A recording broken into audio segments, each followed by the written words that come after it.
নারায়ণপুর নামক এক গ্রামে বসবাস করত আকাশ ও নীলিমা। তারা ছিল খুবই গরিব। দিন এনে দিন খেত আর কি। কিছুদিন পর আকাশের মহাজনের মেয়ের বিয়ে। সেখানে আকাশ ও নীলিমা দুজনেই দাওয়াত পায়। কিন্তু তারা গরিব হওয়ার কারণে নীলিমার কোনো গহনাই ছিল না। তাই সে বিয়েতে যেতে আপত্তি জানায়। কিন্তু আকাশ তাকে অনেক জোরাজুরি করে। নীলিমার হঠাৎ মনে পড়ে যে তার এক বড়লোক বান্ধবী রয়েছে। তার নাম সুচিতা। তারপর সে ঠিক করল যে সুচিতার কাছে গিয়ে কিছু গহনা আনবে।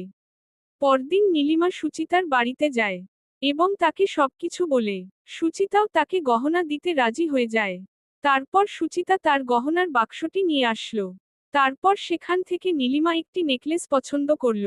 নেকলেসটি ছিল হীরার, যা খুবই মূল্যবান। সুচিতাও আর আপই না জানিয়ে নেকলেসটি তাকে দিয়ে দিল এবং বলল কিছুদিন পর তাকে ফিরিয়ে দিতে। তারপর একদিন বিয়ের দিন চলেই আসলো। আর আকাশ ও নীলিমা বিয়েতে গেল। সবাই নীলিমার দিকে তাকিয়ে থেকে অবাক হলো।